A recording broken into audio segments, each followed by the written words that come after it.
Okay, we are now on YouTube. So the moral laws, the physical laws, mosaic laws, and the civil laws.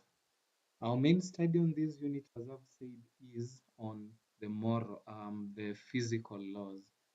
And the two, the moral and the physical laws, cannot in any wise be separated. They cannot be separated in any wise because they both affect each other. When the moral law is in a way transgressed,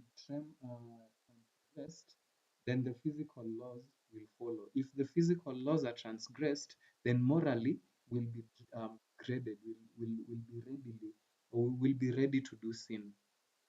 You can confirm this in, I believe it's Isaiah chapter 7, verse 15. Chapter 7, verse 15. You'll see the link between the physical laws and the moral laws.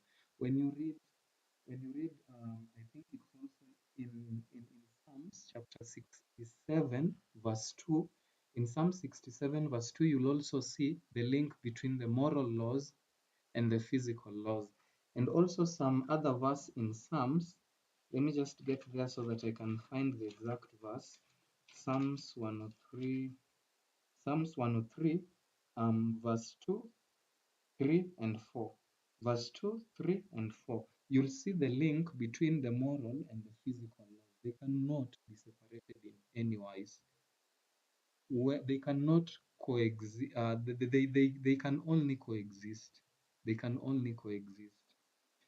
And so putting these aside, or rather separating this, is very, very dangerous to us as Christians, because there is no way you can grow into Christ when these are separated.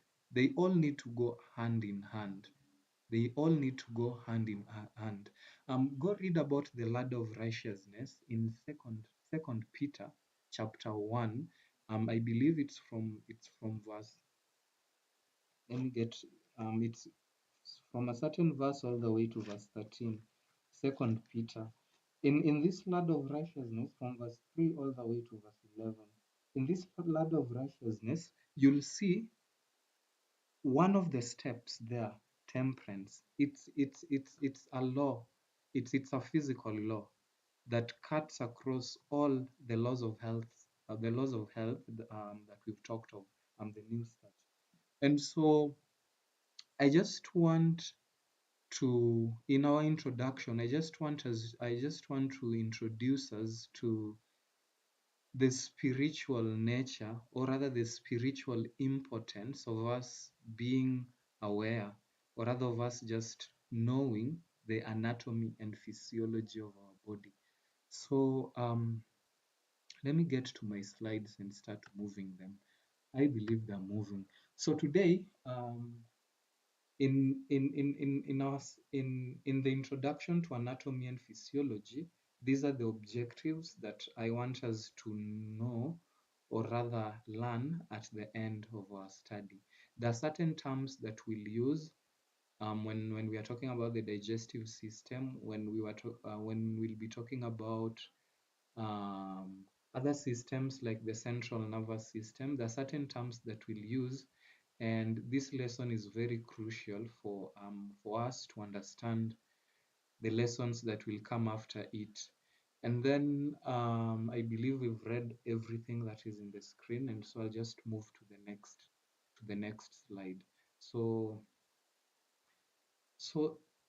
what is anatomy? I did define this yesterday, and it's now in writing. Anatomy is the study of the structure of the body, and in ancient Greek, the name refers to dissect or to cut up. Human anatomy is subdivided into what? Microscopic anatomy or gross anatomy. We can study or look at anatomy in two different ways. That is gross anatomy, and I believe, which other anatomy? Gross anatomy. There are three, not two. So we have gross anatomy or macroscopic, we have microscopic or histology. We'll see the gross and histology today when studying about the stomach. We'll understand what gross means, we'll understand what histology means. Histology simply means a layer of cells. We'll understand what cells are. Histology simply means a layer of cells. And so we'll see that. And then developmental embryology, anatomy. And so those are the three ways we can study anatomy. And so what is physiology? So after us studying the structures of our body parts, our body organs, the body cells, and the body tissues and everything, we will understand what cells, tissues, organs are in the next slides. So this is how we can study all that, the tissues, cells, the organs. We can study them um, as growth, histology, embryology, their growth and all that. And so how these things function is what we refer to as an physiology. So anatomy and physiology, the structure and functioning of the structure of the body parts and their functioning. And as I said yesterday, that our main goal in studying anatomy and physiology, number one, is for us to know how to diagnose diseases. Diagnose diseases. A very important one, a very common problem that most people have is epigastric problem. Okay, mostly we normally refer to it as shida ya tumbo. So epigastric problems. Most people say tumbo inauma, like the abdomen. Let me just use the abdomen because most of us understand the abdomen, but they're synonymous, abdomen and epigastric. So if you look at the abdomen, the stomach, the specific thing that we normally call the stomach, there is a place you will see where it's actually located. And so not all abdominal pain is a stomach problem. Maybe one could be a problem with your liver, or even with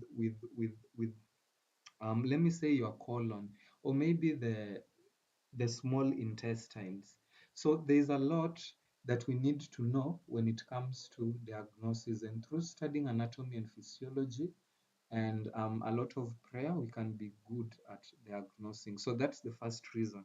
The second reason, actually, this is just standard diagnosis. The second reason, as I said yesterday, is for us to know how our body functions, so that when it functions abnormally, we can know that this and this is abnormal, and this abnormality arises from where? It arises from a specific place.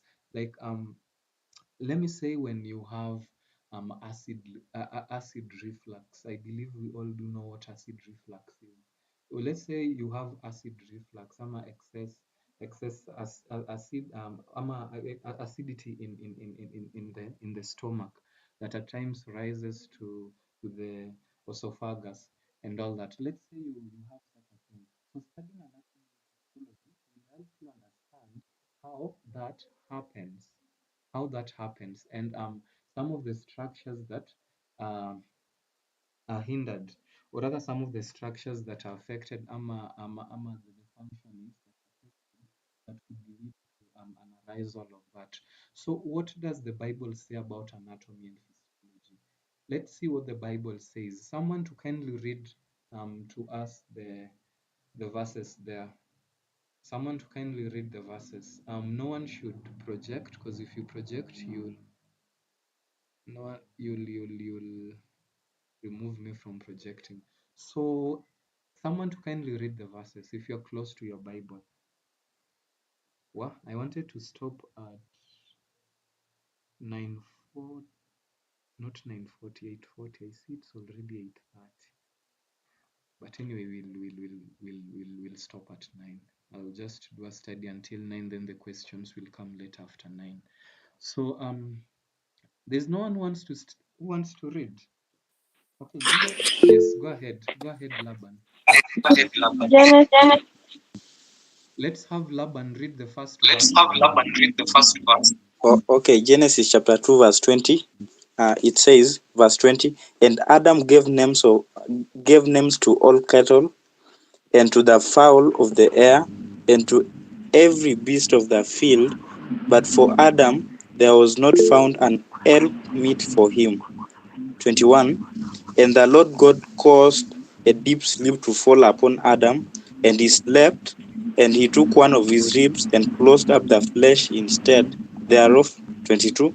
And the rib which the Lord God had taken from man made he a woman, and brought her unto the man. 23. And Adam said, this is now bone of my bones, and the flesh of my flesh. She shall be called woman, because she was taken out of man. Thank you, Laban. So we see some sort of surgery there. In Miriam, you were also unmuted. You can kindly read Genesis 3:19 and 9 and 4. Kindly, Miriam.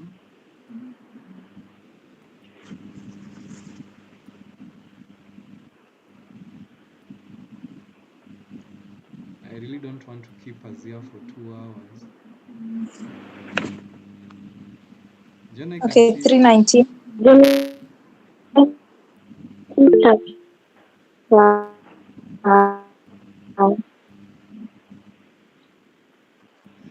Allow me just to meet you guys, and then I can see several of us are unmuted. So I'm gonna 3 let you. verses 9 and 4.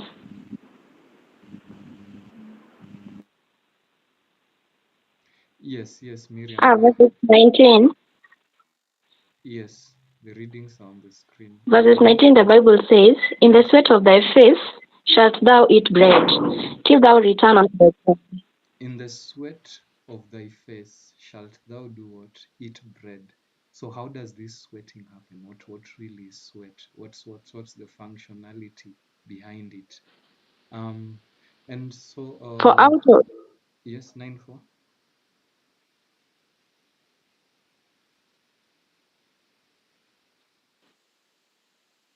Malvan, go ahead and you can read Matthew chapter 15, verse 17 and 32.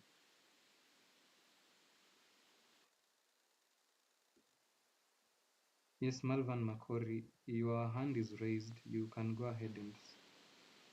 Is it my network that has a Matthew chapter 15, Yes, go ahead. verse 17, the Bible says, do you not yet understand that whatever enters the mouth goes into the stomach and is eliminated?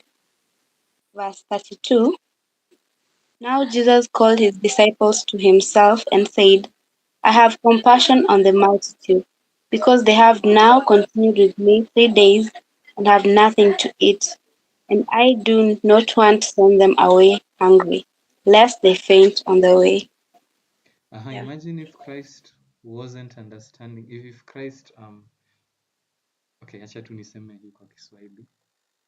Kiswahili is also a problem. So imagine if Christ wasn't understanding anatomy or the anatomy and physiology of our making. Actually, it's Christ who formed and manually created us. Imagine if you could, if it was someone else who couldn't understand. So he could have let those guys go hungry, and they could have fainted and died. And so that's how you guys can just go ahead and read all these verses. You can just write them down. I'll just move to the next slide. So it's very important for us to know our bodily making and how these organs relate with each other.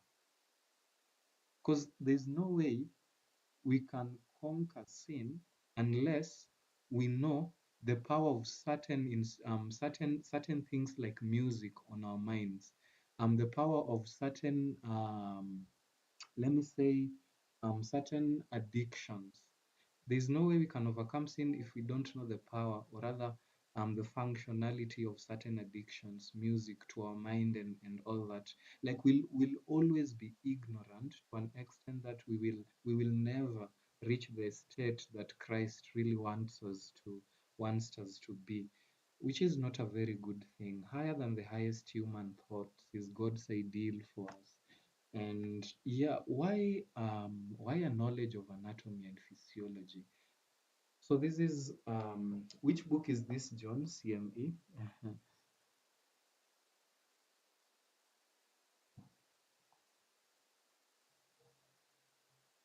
Someone to tell me which book is this? CME.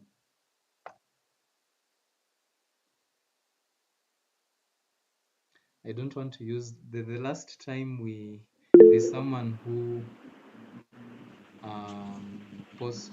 someone who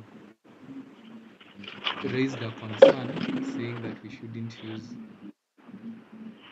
these abbreviations because it's not known by most of us. CME means There's someone who is off. Yes. a call to medical evangelism and health education.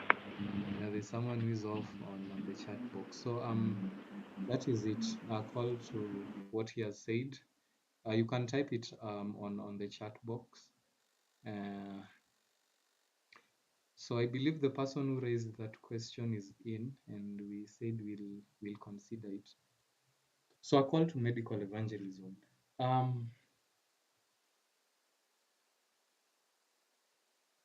It's two, not on, and it's a call, not cancels. Thank you, Jeremiah. That's the message that I was saying was off. So what does the Lord tell us? So closely is health related to our happiness that we cannot have the latter without the former.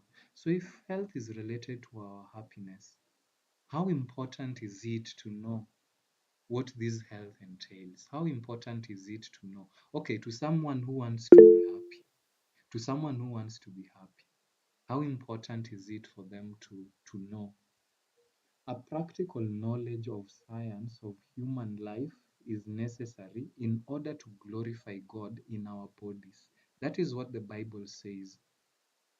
Which book is it? 2 Corinthians chapter 10 verse. You guys are Bible students. Which book does in which book in the Bible does Paul 10 verse say? 31. Yes, it's 31. Thank you. So I'll be asking rhetorical questions as we move on. So it is therefore a practical knowledge of science of human life is necessary in order in oh it's not second, it's one. Okay. In order to glorify God in our bodies. It is therefore of the highest importance that among the studies selected for childhood, amongst the studies selected for childhood, physiology should occupy the first place. Aha. That's God's word handed down to us through his prophetess. How few know anything about the structure and function, that is anatomy and physiology, the structure and function of their own bodies and of nature's laws. Nature's laws we had seen, we had read them. That is in Ministry of Healing, page 120. Yes, it, the laws of nature, John, Ministry of Healing, page 120. 127.3. So, how few know anything about the structures and functioning of how few know anything? Whenever someone leaves, I normally feel sad. How few know anything about the structure and functions of their own bodies and of nature's law? Many are drifting about without a knowledge, like a ship at sea without compass and anchor. And what is more, they are not interested to learn how to keep their bodies in a healthy condition and prevent disease. How sad, how sad, how sad.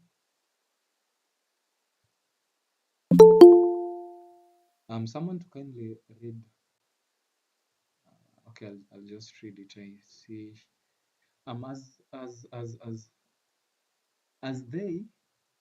As they more fully understand the human body, this is what God says, that as we more fully understand the body that He made, the wonderful work of God's hand, formed in the image of the divine, that is, in the image of the divine, They will seek to bring their bodies into subjection to the noble powers of the mind.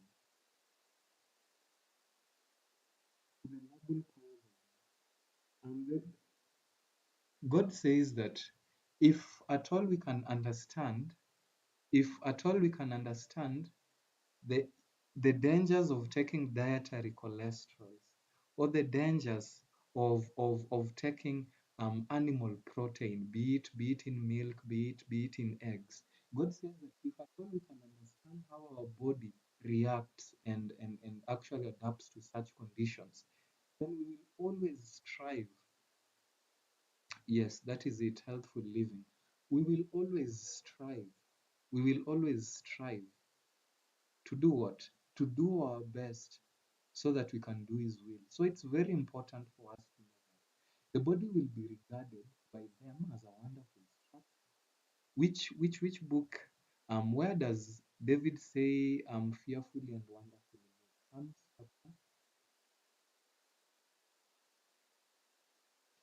139. yes. 13. The obligation we owe to God is presenting to Him clean, pure, healthy bodies is not comprehended. And so I think by that I placed here very many slides to just bring that out. This is our high calling. You guys can just read it through. I'll share the slides, so there's even no reason of reading it. But we are so that health reform is for our salvation and the salvation of the world. And so health reform is salvational. Health reform is for our salvation and the salvation of the world. And so health reform is salvational. There are people who normally say health reform is not salvational. Well, you cannot, okay. There are some who normally use certain phrases like you cannot eat your way to heaven. Yes, you cannot, okay.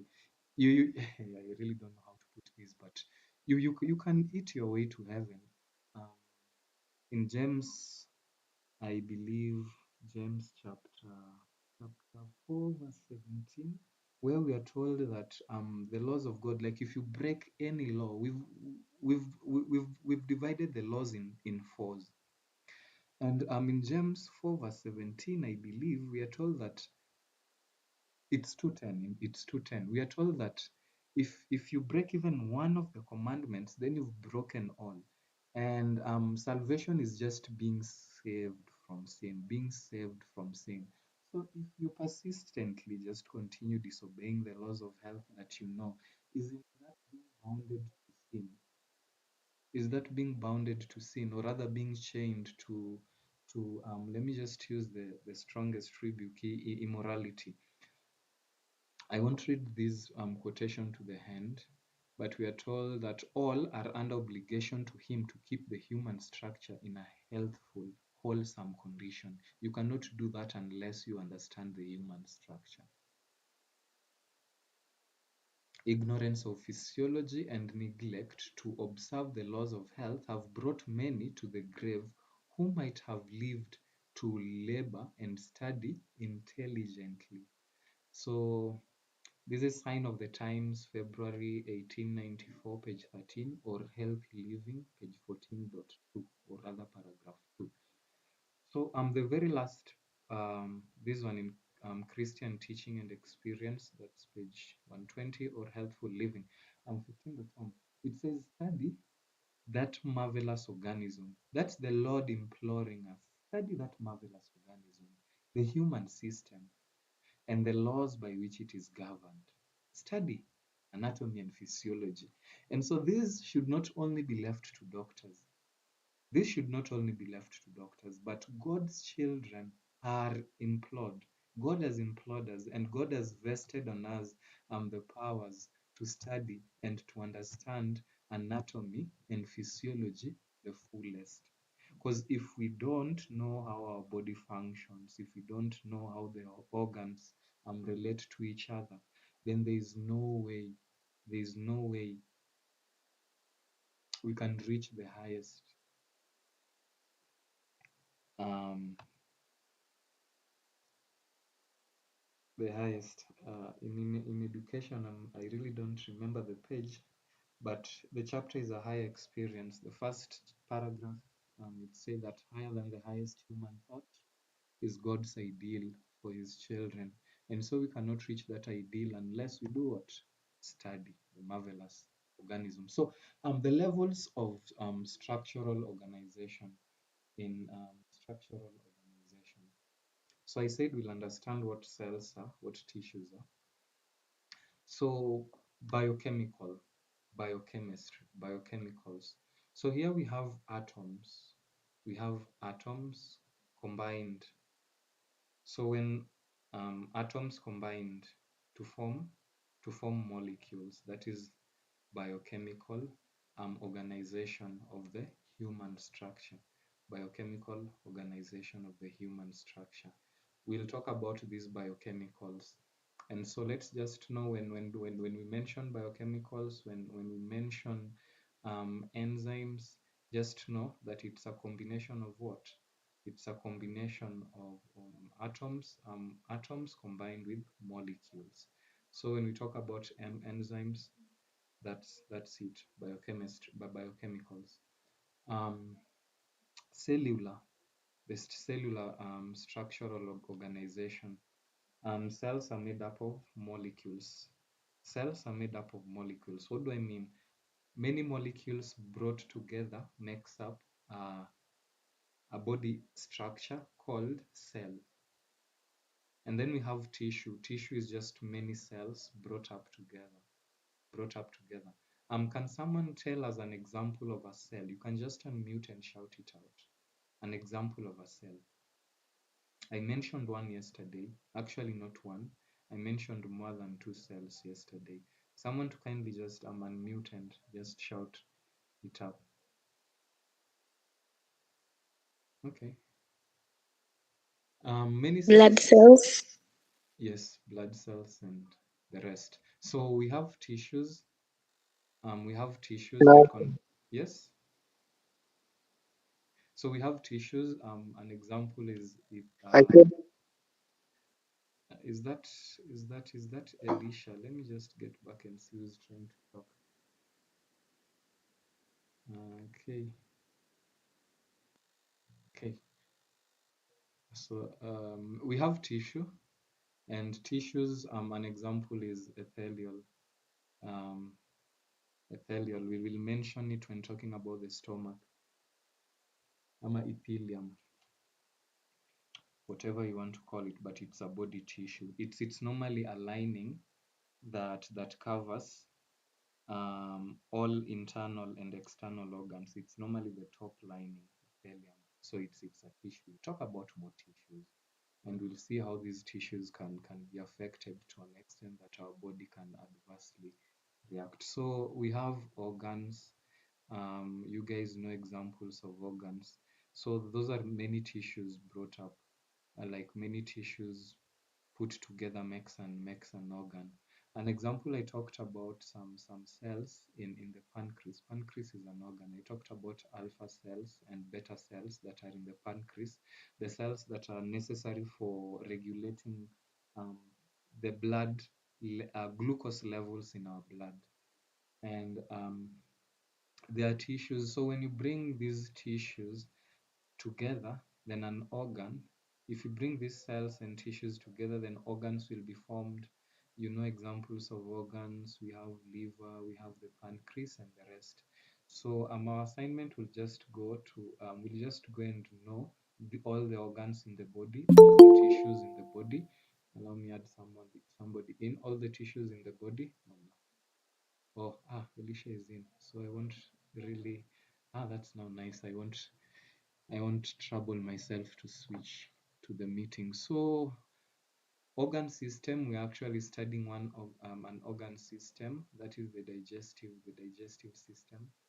So it consists of different organs that work closely together. The keys work closely together.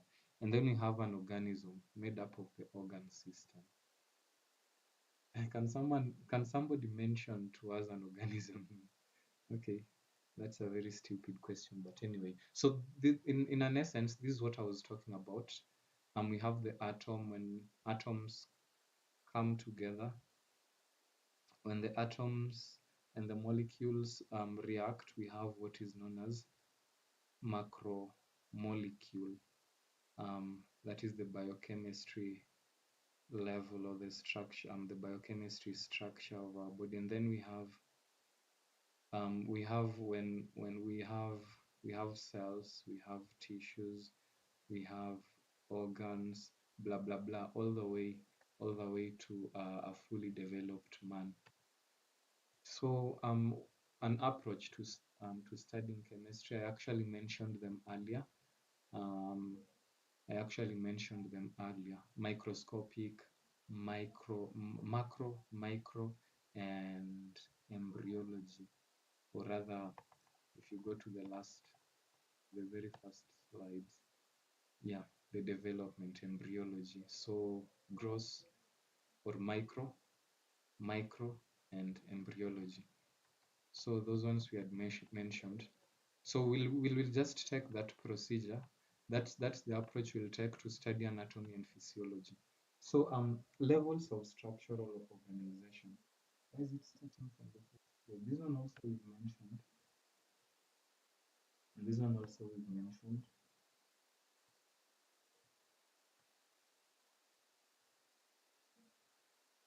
So I wanted to talk about there's a way, there are two ways. I really don't know why I'm forgetting that. But there are two ways you can study anatomy. And one of the ways is systematic. Are they two? But that's not really important. Systematically in this order. Not really in the order, but this way. So not really important, but we'll study all this when studying anatomy and physiology. The nervous system, the endocrine system, reproductive system, genitourinary system, interglumentary system, respiratory, digestive, circulatory system, muscular system, skeletal system. We'll study all those. This is the skeletal system and how it looks like. So we'll study all these basic frames, and these are the functions. These are the functions. I want to get to the slides, what I'm supposed to share today. I see I have 7 minutes. So in summary, in Psalms 139, verse 14 to 16, I am fearfully and wonderfully made. I will praise thee, for I am fearfully and wonderfully made. Marvelous are thy works. I really believe that we will all testify to what David,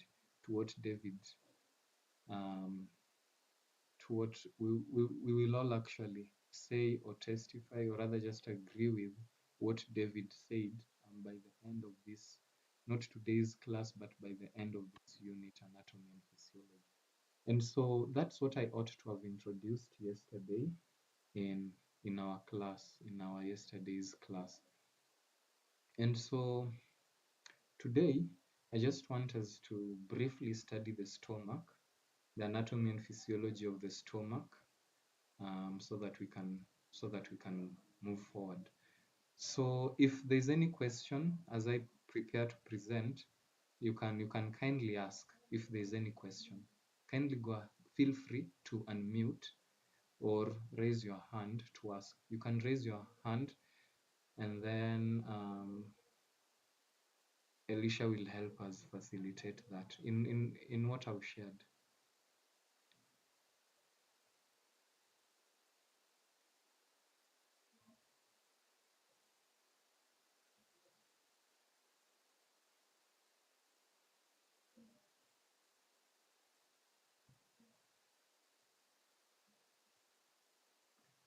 I'm not seeing anybody's hand raised. So it means that it's either we didn't understand, number one, or we understood everything, which is a very good thing. Which is a very good thing. I'm seeing one message on the chat box. A man is an organism. Yeah, that was a rhetorical question. Thank you for answering. So it seems like there's no question, and so we'll just continue with today's study. We are to study the stomach. We are to study the Observation. Yes, go ahead. Hello. Yes, go ahead. Hello. Hello. You can go ahead.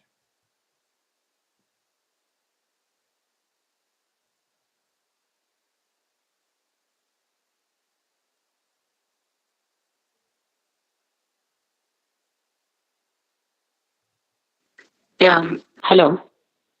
Hello. Hello. Hello. We Hello. Yes, I can hear you. Okay. Yeah. Thank you for the presentation. I'm only just concerned. Hello. Hello, hello. Yes. Yeah. My concern is that sometimes as you teach, you forget. Some of us are very lay, and some of the terms as you pass them, we don't get them. I don't know what you'll do, or do we just move along? Okay. I don't know. Maybe some of you, most of you, may be health students. Some of us ni elimu ya Gumbaro, so if you could think about it even as you present. Okay, thank you. Yes, thank you. Okay, thank you for that. So moving forward, I'll explain all the new terms that I think we most of us, or even if it's not most, I'll try and explain all the terms, all the new vocabulary that will come along. I'll explain them. So, but I wanted to just move rapidly over the last slide. So yesterday we studied all this, and I sent the notes. I sent the slide. So the oral cavity of the mouth. We saw the functions. We saw the salivary glands, and glands. I believe it's not a new vocabulary. It's more of a store. It's more of a pot. Let me say so. So we saw the composition of saliva, that we said it's mostly water. We saw the ionic contents of the saliva, and we saw all this. We saw how all this works. So today I just want us to go to the stomach. So as I said, let me see if I included the slide. As I said, there's the stomach is okay. I want to show us where the stomach is placed. Um, Let me see if there's a. I want to show us where the stomach is placed in our body. So on your left, on your left, on the left side of your arm, just below your left rib, we have the stomach. I didn't include the slide. Just below your left rib, we have the stomach, but this one will help. Just below your left rib, we have the stomach. And I believe that you can see in this summary where it's written stomach. And below the stomach, there is the pancreas, there is the spleen. And so the organ that we want to talk of, or rather that we want to talk about today, is the stomach. And the stomach is situated just below your left rib. Let me see if I can get this.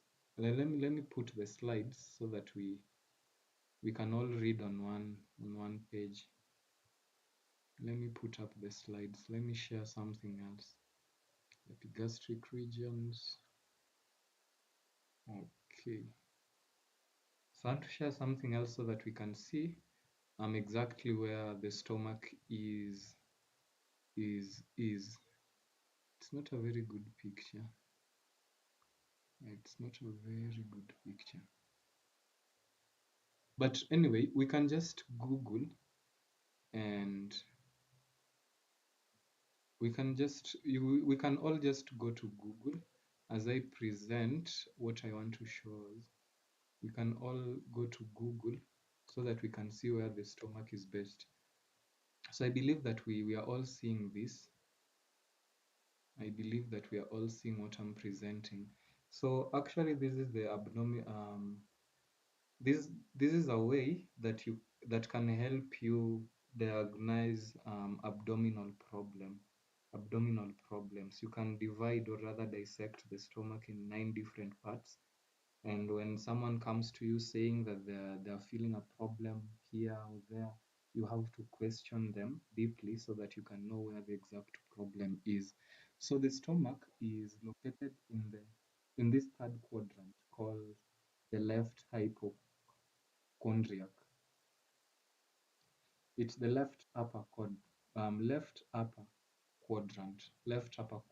the third one. That is where the stomach is placed. So it's all the way in the second and the third quadrant. The second and the third quadrant. So in all these 9 quadrants, you'll see where some of the organs are placed. We have defined what organs are. You'll see where some of the organs are placed. And so the one that we want to discuss is mostly on number 2, and partly some of it, a portion is in 3. So I believe that one is understood, but we'll study this more, we'll study these sections more when we are talking about the diseases in the digestive system. So let me go back to what I was sharing. So the stomach, what are some of the functions? Or rather, what is the function of the stomach? Someone can kindly just unmute and tell us the function of the stomach.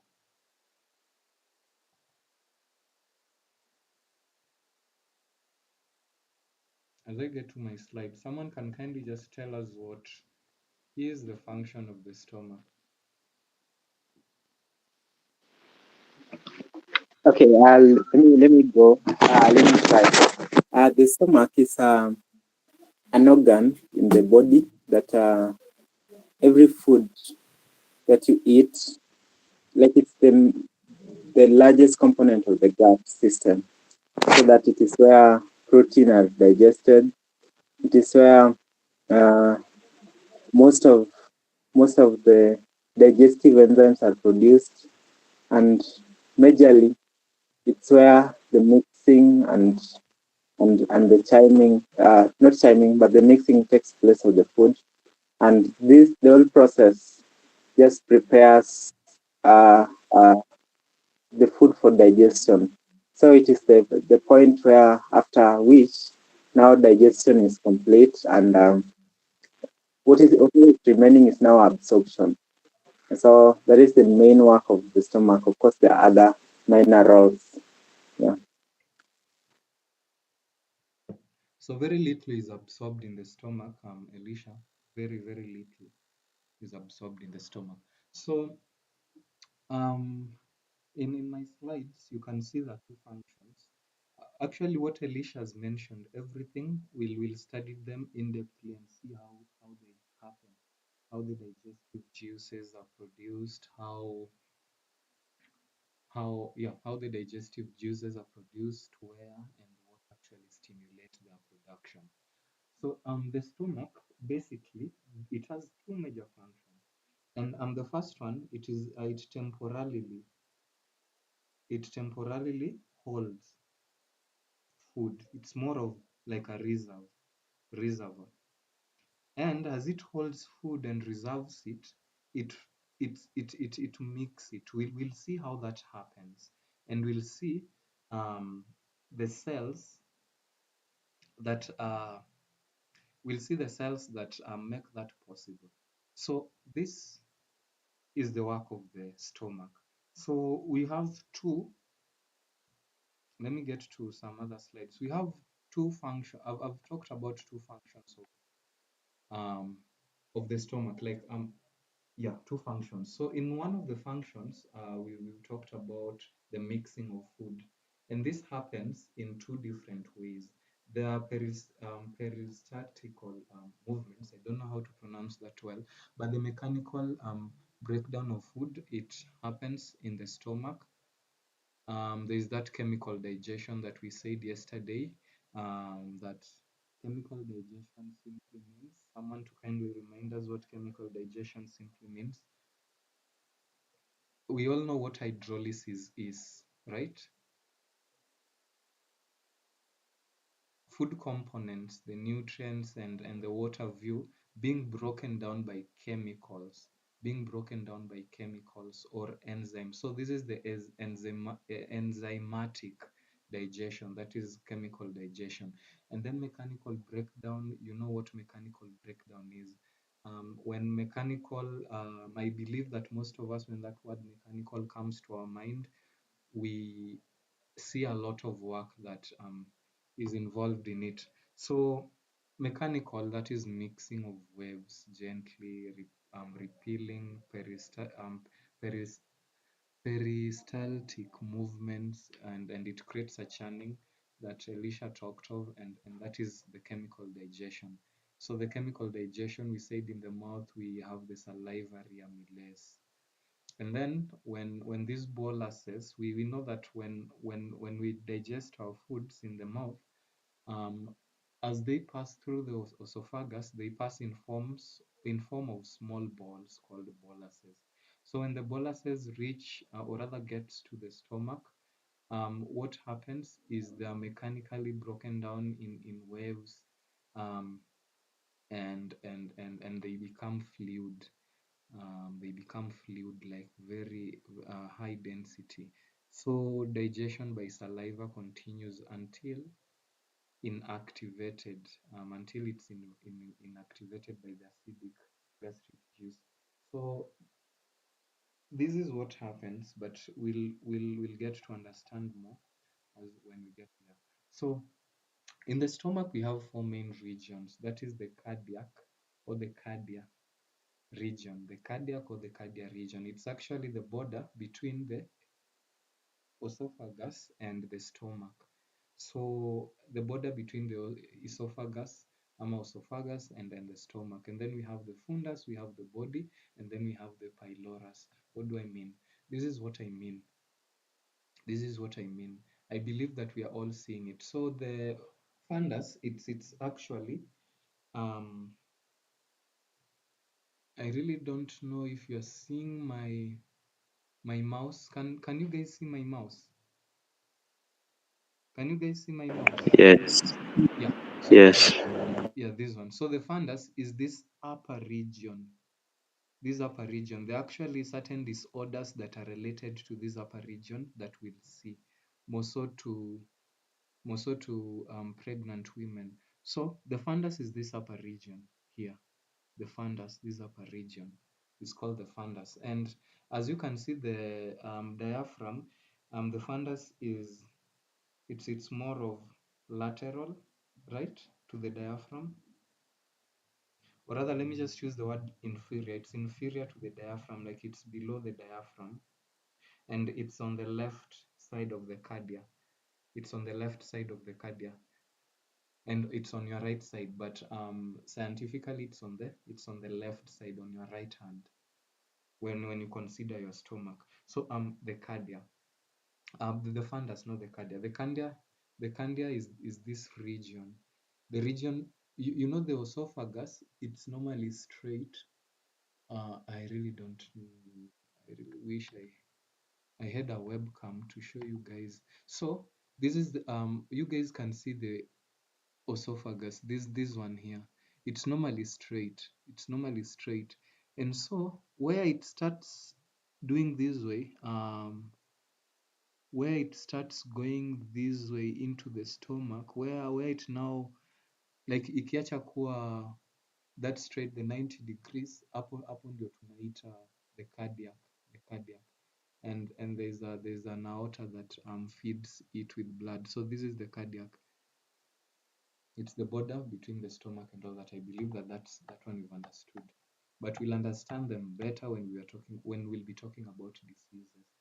So this is just to introduce us to diseases and what and diagnosis. That's the main reason why we are studying anatomy.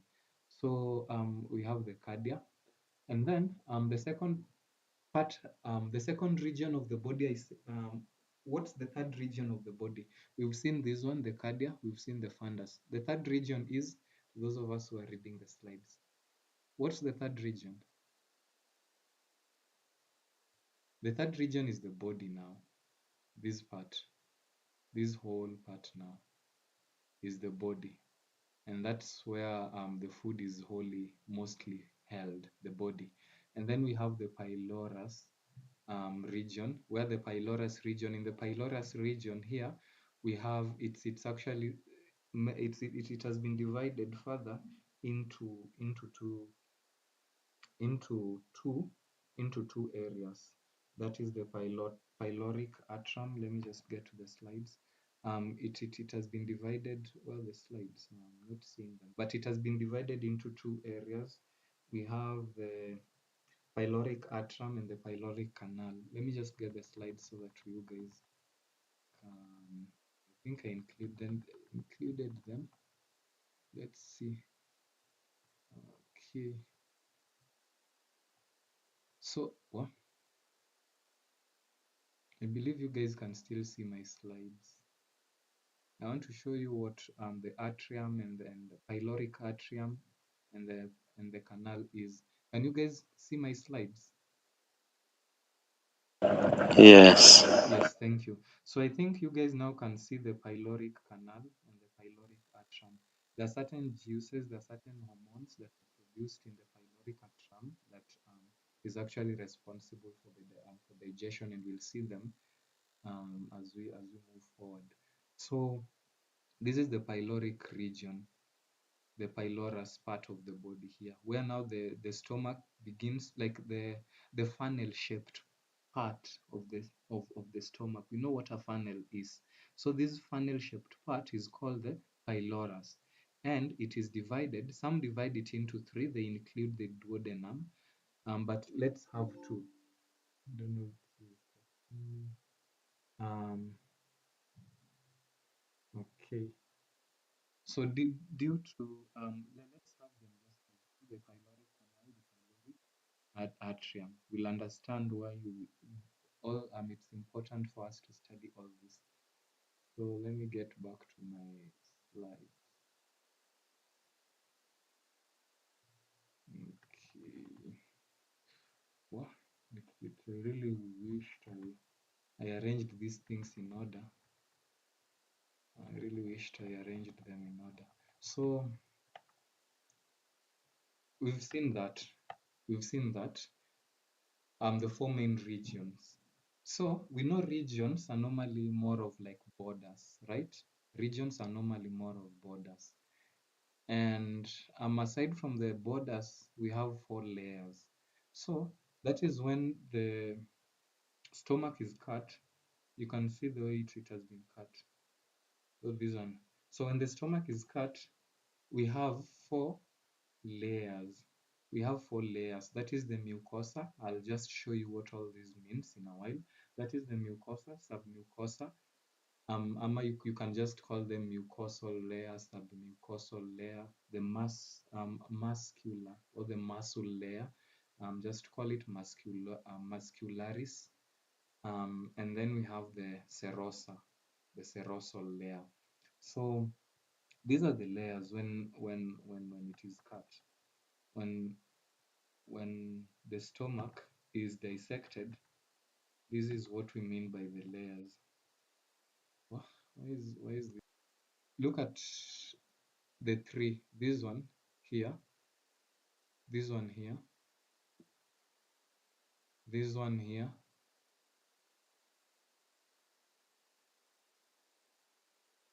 and this one here.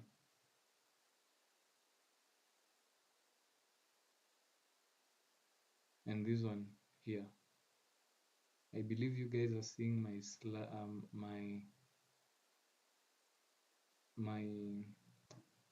how is it called? My mouse. So we have the very first layer. the very first layer of cells, I said it's called the mucosal layer. And then we have the submucosal, blah, blah, blah. So when you cut them, then the tissues or the muscles are arranged, or rather they are in layers of 4, not 3. They're in three layers. And what are the functions of these layers? What are some of the functions of these layers? Let me get to the functions of the layer. We'll get to our initial slide.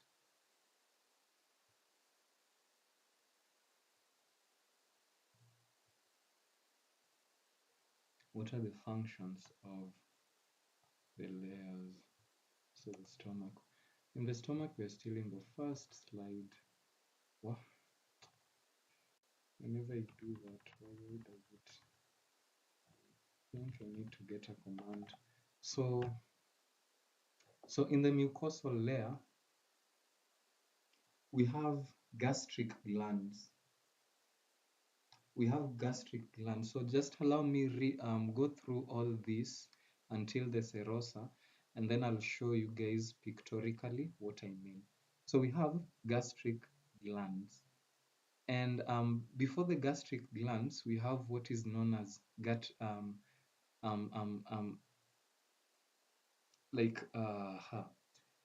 we have gastric glands, and then we have gastric pits.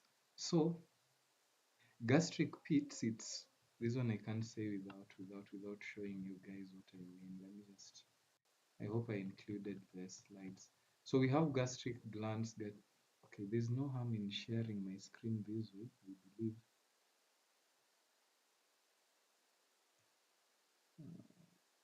I can't, that is the small intestine. Okay, this is it, the histology of the stomach. Histology, we said, is just the layers of tissue layers. So the histology, the tissue layers in the stomach. So actually this one is it's better. So the whole of this one here is a gastric gland, this one here, and then the gastric pit is this one, like an opening to the gastric glands, and these ones are found in the mucosa, the mucosal layer of the stomach. And so on top of the mucosal layer, we have epithelial cells. And I said epithelial cells, they are normally protective cells. And here in the stomach, the epithelial cells they are normally more of mucus. They are alkaline. The epithelial cells, they are alkaline mucus protective layers. They are alkaline mucus protective layers, to mean anything that gets in the stomach that is above the acidic level that is required in the stomach will corrode that epithelial cell to an extent that nerves will now be gotten into. You see where the nerves are this blue stuff, where the nerves are. So if this is eroded by unhealthful practices that we look at, then pain will now begin in the stomach. So in the gastric cell, in the gastric gland here, we have some cells that are responsible for secreting certain juices that are necessary for digestion. So the parental cell, I don't know if this is, okay, I don't know colors, but I believe this is more of purple. So we have the parental cells on the topmost layer, and then we have chief cells. Actually, the gastric gland is just a lining of cells. You can see the lining of cells. So we have chief cells, we have endocrine cells. We have they should be 4 cells. Why am I seeing 3? So we have parental cells, we have chief cells, we have the endocrine cranial cells. They should be four cells, and we'll see what's the function of all this. So this is too much information, and I believe we've now seen what the layers, the mucosal, the submucosal, the muscle layer, and then the serosal layer. And in the mucosal layer, as you guys can see, we have three types of muscles. From the mouth all the way to the anus in the digestive system, we have two types of muscles. But in the stomach, there's an additional third one.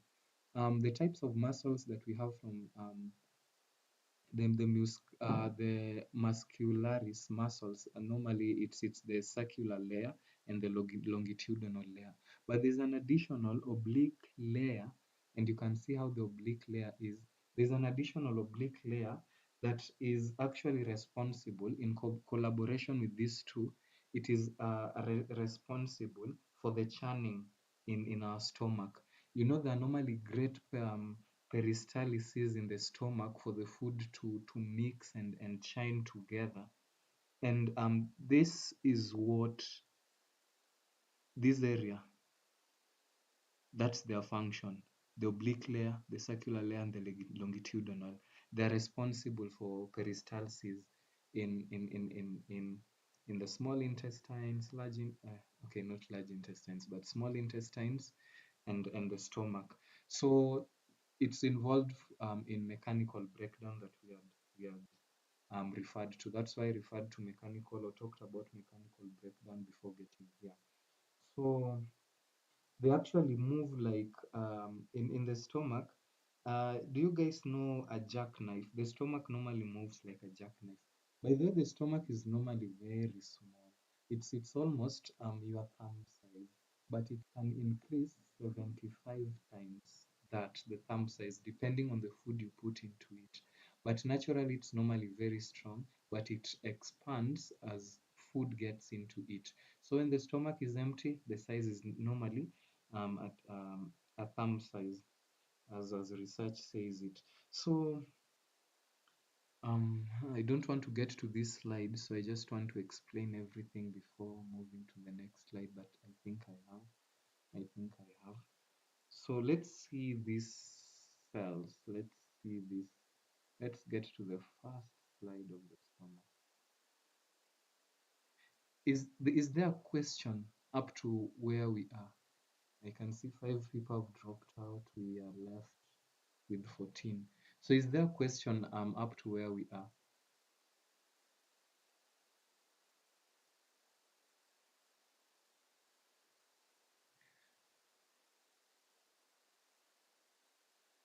So in the mucosa, I said we have four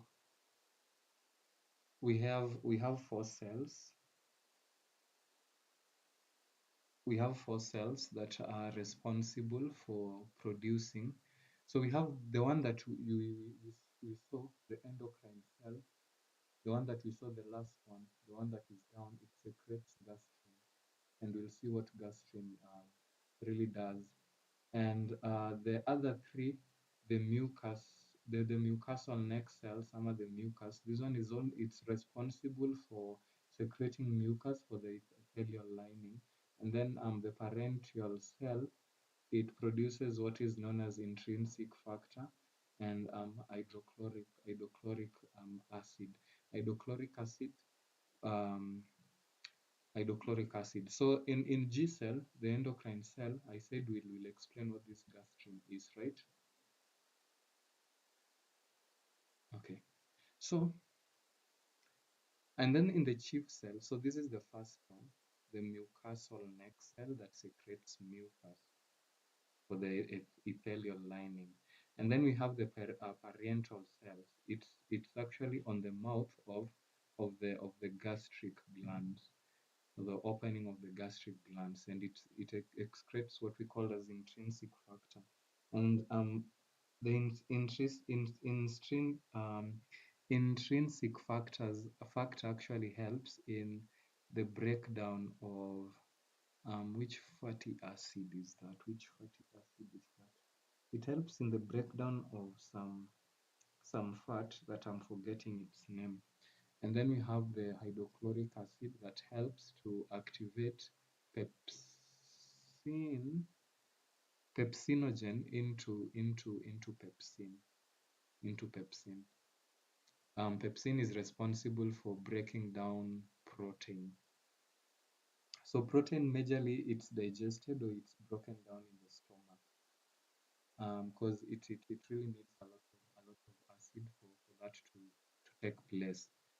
Uh, I've explained the muscle layer, the serosa, I've explained visceral periantium. So I'll just move to the next slide, and this is where we'll end. We'll end at the last slide. We'll end. Let me go to slideshow from current slide. So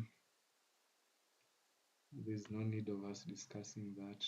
We've seen where the gastrinol is excreted, and that is in this cell here, the endocrine cell. It secretes the gastric juice.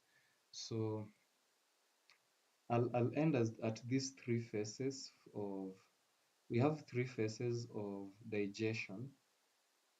We have three phases of digestion, and I'll end at these three phases of digestion. I've talked about the mechanical, the chemical, the gastric movement, the peristaltic. I've talked about this.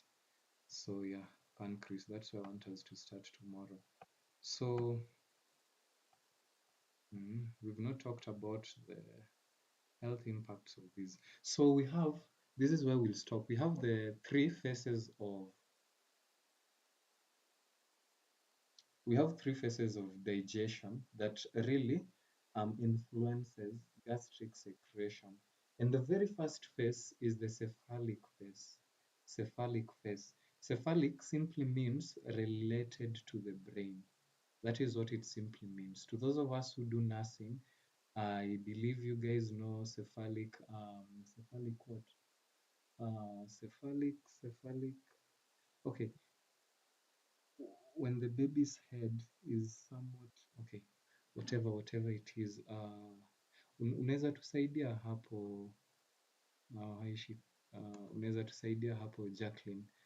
Uh, what term do you use for when the baby's head, when the baby's head faces where? The stomach. Okay, whatever it is. I'm forgetting the term. And you know, in Hebrews 6 verse 10 it said forgetfulness is sin, so I need to repent. Bitter tears for forgetting. So the cephalic simply means related to the brain. Cephalic, it could also mean the cranial face, the cephalic face, relating to cranium or the head, not the brain, the head. So here, the gastric secretion, as we've seen, gastric is secreted where? What secretes gastric, or in which cell? Endocrine cell. Gastric juice is secreted. And here, one of the things that stimulates the secretion is what? The thoughts, the sight, the taste, or the aroma of the food. That is why it's called the cephalic phase. That is why it's called, cephalic means related to the head, the brain. That is why it's called the cephalic state, the phase. Because the stimulation is, the secretion is stimulated by our thought, sight, taste, or aroma of the food. And inputs from the olfactory receptors and taste buds. We saw olfactory receptors yesterday. We talked about taste buds yesterday. Travel to the parasympathetic and enteric glandula, which then stimulates the stomach. We saw that yesterday in the mouth when we were talking about the mouth. And then we have the gastric phase when now it gets into the stomach. When it gets into the stomach. So once it gets into the stomach, it will be sensed. Stomach, yeah, you guys can read all that. and then now this the these are the cells. These are the cells here. These cells, the exocrine glands, these glands, also the chief cells and the parental cells will be activated. Like they'll okay. I believe you guys can still. Oh, okay, it's still being seen. So the exocrine glands, we have three types, and if there's by food entering into the stomach, they'll be stimulated. The chief cells will produce pepsinogen, and the parental cells will produce intrinsic factor and hydrochloric acid. Hydrochloric acid will change pepsinogen into its active form. So the two have to be produced for um, protein to be digested. So that is the gastric phase, when now food gets into the stomach. And then the intestinal phase, presence of low pH and parental digested foods in duodenum stimulates intestinal gastrin secretion. That one also in presence of low pH and but what is this? Partial digested foods in the stomach stimulates intestinal gastrins. You know, the food gets into the stomach in an alkaline form, because the mouth is also the salivary amylase is also alkaline. So once the stomach senses that alkalinity, then these cells that we've talked about that secretes juices will be they'll be stimulated to produce the gastric juice. That is the chief the G cell, the endocrinal cell. It will be stimulated to produce the juice. So let me get to the slides that talks about, so that we can now see an application to this GIT. So here's where now we now see the application to all that we've said. So the cephalic, I'd say that it's related to the mind. So simple, palatable, and health. Simple, palatable, and healthy foods should be taken. They should be simple, they should be palatable, like they should be sweet. Because we saw how taste, like our taste buds, actually does what? Stimulates certain cells to produce what? To produce digestive juices.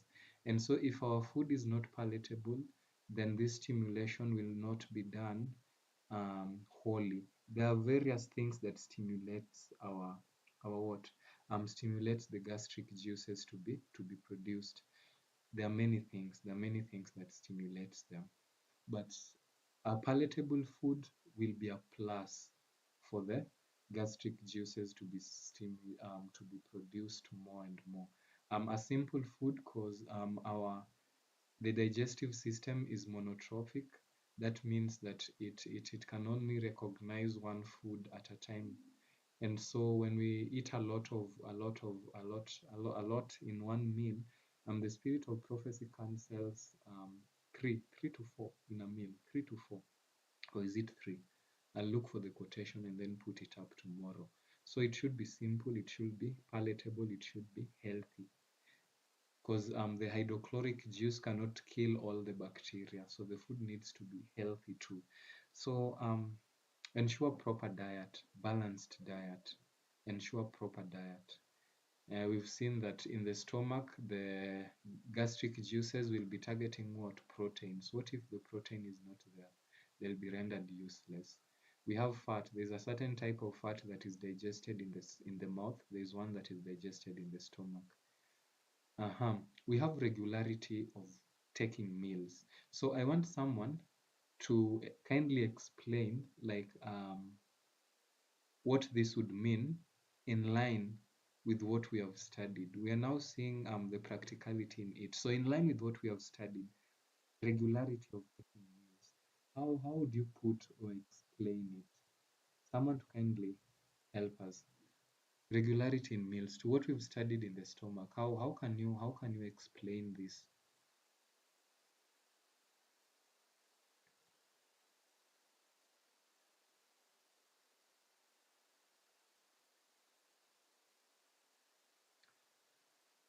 Okay, so we talked about the cephalic, the mind, or the cranial phase of digestion.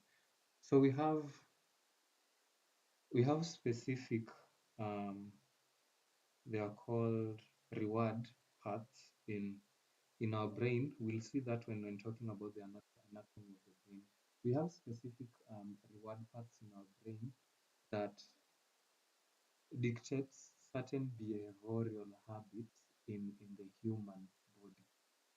And when you're used to taking food at, let me say, 7, then these digestive juices, with time, actually, they'll be adapted and they'll know that you normally take food at 7.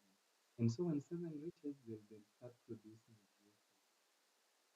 But when you take your meals irregularly, you'll be confusing the cells, you'll be confusing your stomach. And so your stomach will always desire, let me say you take a meal, a very light meal at 7, when it gets to 8, you take a meal, when it gets to 10, you also take a light meal. So the stomach will always be adapted to producing digestive juices at those times. And so when you don't take a meal at those times that the stomach is used to taking meals, it will start producing juices. And peristalsis, the peristaltic movement will start, and you'll start feeling hungry. And so when you have regular meals, let me say at 7, and it's always at 7, then there'll normally not be a serious problem with the mucosal lining being corroded with the hydrochloric juice, or the acidic juices that are in the stomach. And you'll really help your body a lot from a lot of problems. And so meals, I didn't put the quotations from the spirit of prophecy, but our meals should be regular.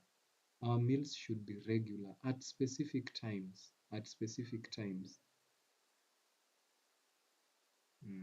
Kamau Simbuga. Okay. I was looking at the people that are still in the meeting. So meals should be very regular. If it's 7 daily, it's 7. If it's 1:30, it should be 1:30. You shouldn't take your meals irregularly. And when this is practiced, then it will always be easier. It takes 21 days to break a habit. Like if you avoid doing an habit for 21 days, then the reward pathway that I talked about will be wholly done away with, to an extent that um, you'll not easily do something that you are used to or you normally feel powerless to avoid. So generous mastication that we talked about yesterday. So irregularity of meals, that could also be one cause of irregularity of meals could be one cause of bloating, gas, gas. We have several stomach issues. And then observing abstemiousness, that is being what? Being temperate in all things, avoiding things that are bad, avoiding things that might affect your gut health. That we'll discuss more when talking about the liver. But here we can talk about snacking. So snacking simply means taking anything between the meals. Nothing should be taken between your meals, not even a single fruit. The spirit of prophecy gives an example with an apple. Let me get that quotation. The spirit of prophecy gives an example with an apple.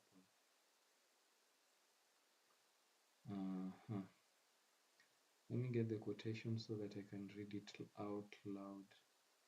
So as I look for the quotation, someone can kindly post.